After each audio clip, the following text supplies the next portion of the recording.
அவங்க வந்து தங்களுடைய வாழ்க்கை நடத்தக்கூடிய சூழல் இருக்கு. சரி. ஆனா ஆயுர்வேதாவை சித்தா படிச்ச டாக்டர் பாத்தீங்கன்னா அந்த படிப்புல வந்து உருவாக்குறாங்க ஒழிய கல்லூரியில உருவாக்குறாங்க ஒழிய அந்த படிப்பை நடத்துறாங்க ஒழிய படிச்சவங்களுக்கு வேலைவாய்ப்பை பத்தி இந்த அரசு பேச மாட்டேங்குது. அதாவது டாக்டர் இதுவரையில 40 ஆண்டுகளில் தமிழகத்தில் மட்டும் வெறும் இந்திய மருத்துவம் பயின்றவர்கள் ஆயுர்வேதம் பயின்றவர்களுக்கு 64 பேருக்கு மட்டும்தான் வேலை வாய்ப்பு அரசு வேலை வாய்ப்பு கிட்டி இருக்கிறது. அந்த வகையில நீங்க வந்து அலோபதி டாக்டர் என்கிற வகையில உங்களுக்கு ஏறக்குறைய 60 to 90 விழுக்காடு வேலை வாய்ப்பு கிடைக்கிறது அல்லவா? இல்ல வேலைவாய்ப்பு கிடைக்கும்னு சொல்ல வரல. ஆனா பொதுவாகவே இந்த அரசு வந்து மருத்துவத்துறையா இருக்கட்டும் இதர துறையா இருக்கட்டும் படிக்கிறவங்களுக்கு எல்லாம் வேலை வாய்ப்பு கொடுக்க மாட்டேங்குது. சரி. இப்ப பாத்தீங்கன்னா சகோதர பிசியோதெரபிஸ்ட் தமிழ்நாடு முழுவதும் ஆர்ப்பாட்டம் போராட்டம் உண்ணாவிரதம் நடத்தினாங்க. ஆமாங்க. தமிழ்நாடு முழுவதும் பாத்தீங்கன்னா 20,000க்கும் மேற்பட்ட பிசியோதெரபிஸ்ட் படிச்சுட்டு இருக்காங்க. ஆனா ஒண்ணு அவர்களுக்கு டாக்டர்கள் என்று போட்டுக் கொள்வதற்கே தடை இருக்கிறது. அதுக்காக நீங்க எல்லாம் ஒரு நிகழ்ச்சி பண்ணீங்க. ஆனா இவர்கள் உண்மையிலேயே மருத்துவர்கள் டாக்டர்கள் 5.5 ஆண்டு காலம் பயின்றவர்கள் அறுவை சிகிச்சை உட்பட அத்தனை நிகழ்வுகளையும் மருத்துவத்திலே பயின்று விட்டு வந்திருக்கிறார்கள். இவர்களுக்கான உரிய அங்கீகாரத்தை வழங்க அரசு தயங்குவது என்பது ஏன் எதற்காக? அதுதான் அரசுடைய கொள்கை. அது வேலைவாய்ப்பற்ற ஒரு மக்கள் நல்வாழ்வுத்துறை உருவாக்க விரும்புறாங்க. சரி. மருத்துவத்தை தனியார் மயமாக்க விரும்புறாங்க. சரி.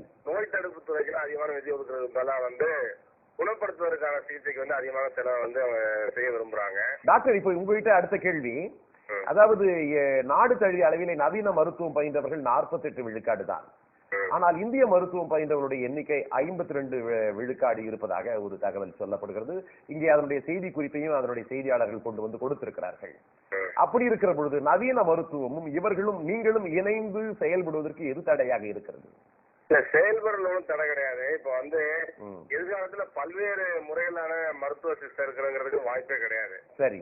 அதை பத்தி பின்னால ஒரு தலைப்புல பேசலாம். சரி. ஆனா பொதுவா வந்து அரசு ஒரு படிப்பு ஒரு முறை அப்படிங்கிற உருவாக்கி வச்சுக்கிட்டு அதுல படிப்பை உருவாக்கிட்டு நிறைய பட்டதாரிகளை உருவாக்கிட்டு வேலை வாய்ப்பு கொடுக்கங்கிறது அவங்களுடைய எதிர்கால வாழ்க்கை கேள்விக்குறியாக்குற மாதிரி இருக்கு. ஆக இந்த அரசாங்கம் இதிலே மிகப்பெரிய தவறு இழைத்திருக்கிறது என்று சொல்லுகிறீர்கள். நிச்சயமா தவறு இழைத்தது. சித்தா மருத்துவக் கல்லூரியில வந்து நிறைய மாணவர்கள் படிக்கிறாங்க. படிச்சவங்க பாத்தீங்கன்னா கிட்டத்தட்ட 12,000 பேர் 13,000 பேர் தமிழ்நாடு முழுவதும் வேலை இல்லாம இருக்காங்க. சொந்தமா தொழிலும் செய்ய முடியல. இதுல டாக்டர் ஒண்ணு பாத்தீங்கன்னா சித்தாவுக்கு கூட கூடுதலா வாய்ப்பு கொடுத்திருக்காங்க.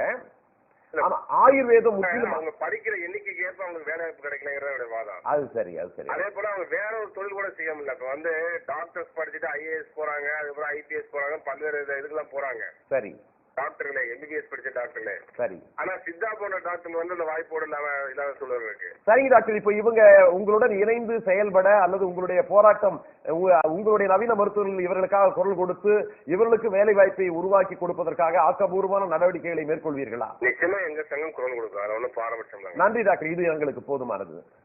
இதுவரையில் கருத்துக்களை வழங்கியவர் சமூக நீதி அமைப்பினுடைய மருத்துவத்திற்கான சங்கத்தினுடைய தலைவர் டாக்டர் ரவீந்திரநாத் அவர்கள் கருத்துக்களை வழங்கியிருக்கிறார். பொதுவா இப்போ நவீன மருத்துவர்கள் சங்கத்தினுடைய தலைவரை இப்ப உங்களுக்கு ஆதரவாக குரல் கொடுப்பதாக சொல்லுகிறார்கள்.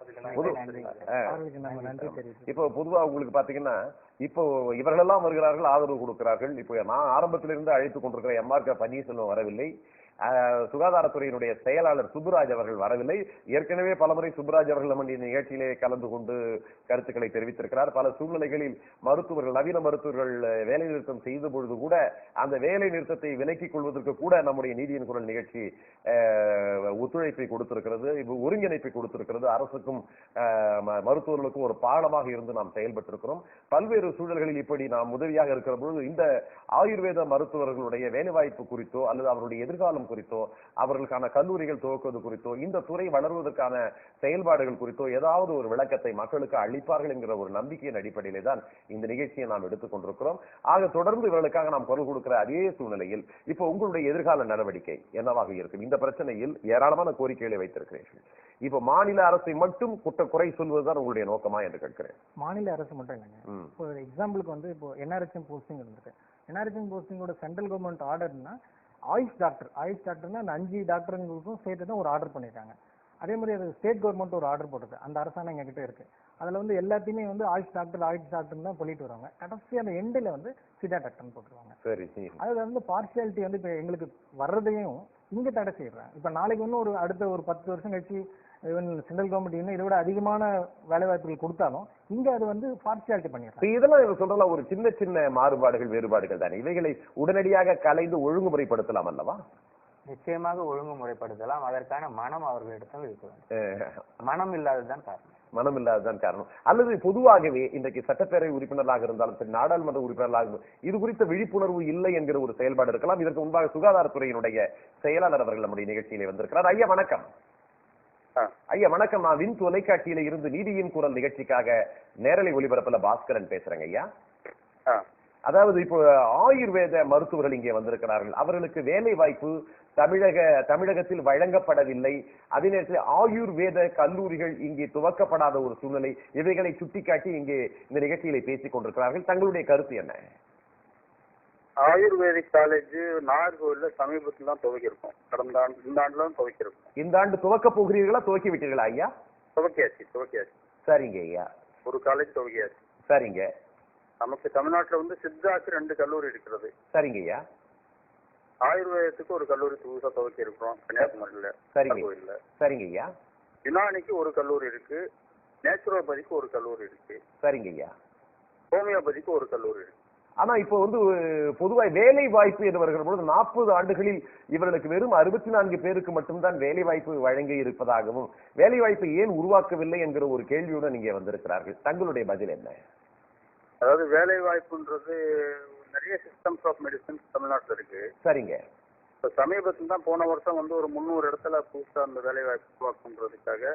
சரிங்க. சித்தால ஒரு 200, மற்ற ஒரு 100 ஜாப்னு சொல்லி கிரியேட் பண்ணோம். சரிங்க ஐயா. லாஸ்ட் இயர் அந்த வருஷம் 175 கிரியேட் பண்றோம். சரிங்க ஐயா. படிப்படியா கிரியேட் பண்றதுக்கு நடவடிக்கை எடுத்துருக்கோம். அப்ப இவர்களுக்கு எதிர்காலத்தில் கூடுதலாக வேலை வாய்ப்பை வழங்க சுகாதாரத்துறை தயாராக இருக்கிறது என்கிற ஒரு நம்பிக்கையை ஊட்டலாமான்னு கேட்கிறேன். கண்டிப்பா ஊட்டலாம். சரிங்க. அவங்க அதே போல நாகர்கோவில்ல ஸ்டார்ட் பண்ணிருக்கிற புதிய ஆயுர்வேத கல்லூரிக்கும் நிறைய ஸ்டாஃப் எல்லாம் போட போறோம். சரிங்க ஐயா. நிறைய மருத்துவர்கள் அங்க போட போறோம். பொதுவாக இவர்கள் அனைத்து மருத்துவ கல்வியும் நாங்கள் பயின்றிருக்கிறோம், ஆனால் சட்டப்பேரவையில் எங்களுக்கு நவீன மருத்துவம் பயில்வதற்கு தடை விதித்திருக்கிறார்கள் என்கிற ஒரு ஆதங்கத்தை வெளிப்படுத்தி இருக்கிறார்கள். எந்த நோக்கத்தின் அடிப்படையில் சட்டப்பேரவையில் இதற்கான தடை விதிக்கப்பட்டது? யாருமே தடை விதிக்கலையே சட்டப்பேரவையில். உங்களுக்கு தடையெல்லாம் யாரும் விதிக்கல. இவர்கள் நவீன மருத்துவம் துறை வந்து ஜாஸ்தியா வளரல. அது வந்து இங்க தமிழ்நாட்டுல வந்து சித்தா துறை வளர்ந்த அளவுக்கு மற்ற துறைகள் வளரல. சரிங்க ஐயா. சித்த மருத்துவம் வந்து 2 கல்லூரி இருக்கு, நிறைய பேர் படிச்சு வர்றாங்க. சரிங்க ஐயா. தமிழ் மருத்துவம்ன்றதுனால அதுக்கு நிறைய நம்ம ஒரு இம்பார்ட்டன்ஸ் கொடுத்துருக்குறோம். சரிங்க ஐயா. அதனால அந்த துறை வளர்ந்திருக்கிறது. சரிங்க ஐயா. அவங்களே நிறைய பேருக்கு வேலை கிடைக்கல. அவங்களுக்கு வந்து கவர்மெண்ட்ல வேலை வந்து ஒரு சும்மா சின்ன நம்பர் தான் கிடைக்கும். மீது பெரும்பாலும் அவங்க தனியா பிராக்டிஸ் பண்ணணும். சரிங்க ஐயா. அதே போல இப்போ ஹோமியோபதியும் பாத்தீங்கன்னா ஒரே ஒரு காலேஜ் இருக்கு. பிரைவேட்ல நிறைய காலேஜஸ் இருக்கு. ஆமாங்க. Homeopathy college. அது இப்போ